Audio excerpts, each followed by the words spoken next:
What is up, players? It's Warboss Tay up in this mug. Games Workshop just released their preview for the Cities of Sigmar launch box, as well as some pictures and video of their first big character. We're going to take a look at them. This is from the Warhammer non-40k preview online, and we're going to take a look at the video first. I've slowed it down so we could take a better look at the models. Here we've got some infantry, and again, this is from the Cities of Sigmar launch box. It's like their new battalion, and you've got a Warforger here, one of the characters. You've got some cavalry. I really like the metal barding on the horses. I like the sculpts of the riders. Even this guy, big boy, his face looks really, really nice. And he's got some scarring. This is the Marshal, which is the other character, as well as the Relic Envoy. And here you go, the new battalion, the new battalion set. And leading the charge, we've got the character here. And this is Talia Vedra, the Lioness of the Perch on a Manticore. Fantastic to see the Manticore. I love that you take this classically evil beast and you've made it the centerpiece of the first Cities of Sigmar launch here. So the Free Cities march out. The Free Guild Marshal we've seen before. They've done a preview of him, and as well as his Relic Envoy. I love the little head in the box. I guess according to the fluff, it whispers spooky advice and stuff. It's just so ridiculous. Cities of Sigmar. The sculpting on the armor is really nice. I like the optional assembly. Looks like you're going to get some extra bits. And here we go. Let's take a closer look at the infantry. I really like the sculpts. Man, I am so against a lot of the direction that Games Workshop has been moving in, but these sculpts are just beautiful. They look like so much fun to paint because they've really gone kooky, and they've gone away from the fantasy, classic traditional fantasy, and they've gone really into a cartoonish but realistic looking aesthetic here, and I really like it. I really, really like it. This relic holder with the broken blade, just so much great character in this release that I haven't seen yet in the Stormcast Eternals. I love the cavalry. I love the helmet. Look at the helmet on this guy, the stag, the detail on the horse, the armor. I think the tail looks okay, like it's a step up from the old tail, which is just a big clump of hair. But the riders, really, you could tell the sculpts look really, really nice and well thought out. I love this mace with the detail on the weapon and the handle, the grain. The horsey blanket looks great. There's a little fur trim. The helmet on this rider looks terrific. I'm just really, really pleased with the Cities of Sigmar releases. The only thing I don't really care for is the big ogre, now that I think about it, with the backpack, with the lookout. But these look just beautiful. They really go back to the classic Empire collector. And look, they have Sigmar written out on the banner. They're not using some weird Sigmarite glyph thing that you can't really understand. I love the detail of the rune going into his pot of soup. This guy is great. Even though he looks like a flagellant body just with some stuff thrown on him, I really dig it. I dig that he's holding a big pot with these glowing runes on it. I like that he's holding that cube. And here we go, Talia Vedra.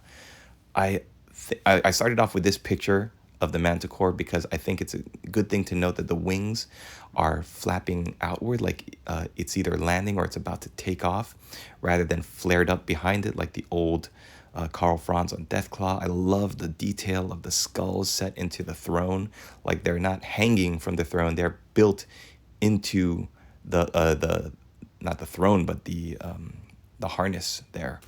I like the optional weapons, the scorpion tail, just a beautiful, oh man, beautiful model. Games Workshop has really come out the gate swinging with the Cities of Sigmar release.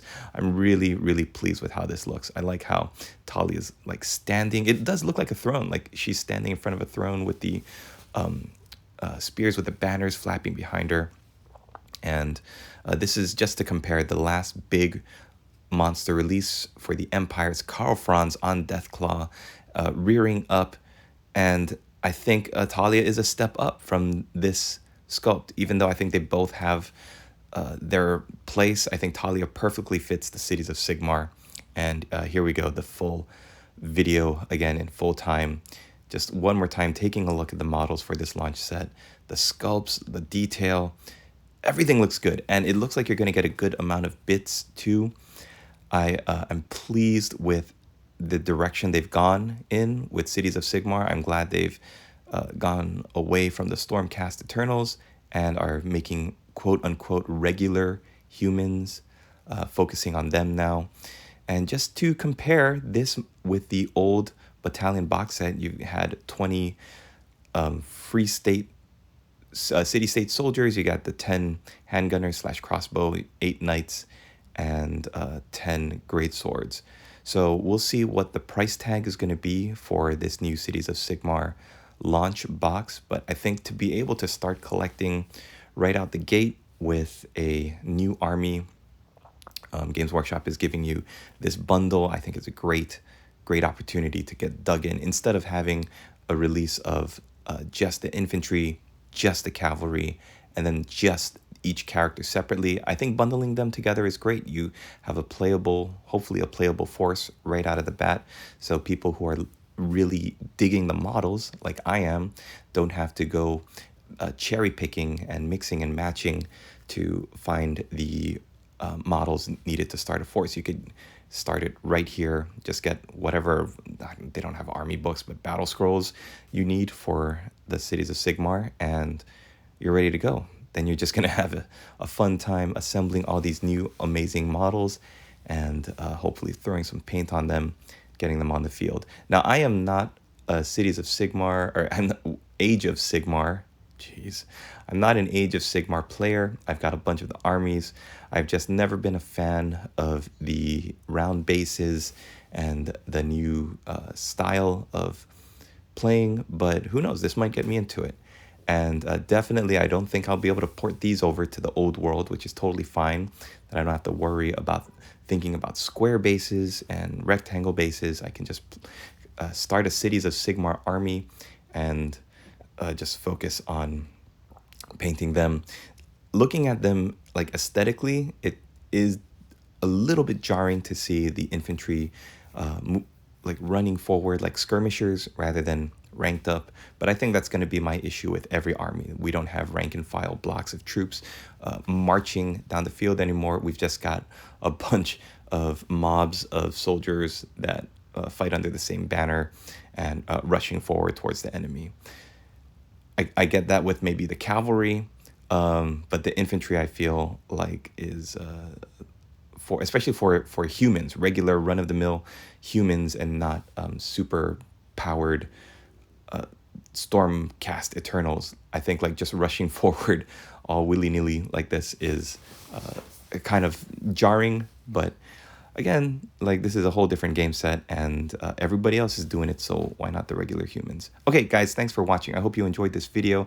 This is just a big preview of the non-Warhammer stuff that Games Workshop just released. It's on July 1st, and thank you to my supporters, my patrons, Mr. Sprinkle, Mr. Secondaries, Play It Painted, Michael Matzi, Darth Torlin, Dicey Guy, and Pix. Hope you follow me on the Discord, and we will see you in the next video to see what else Games Workshop has got cooking.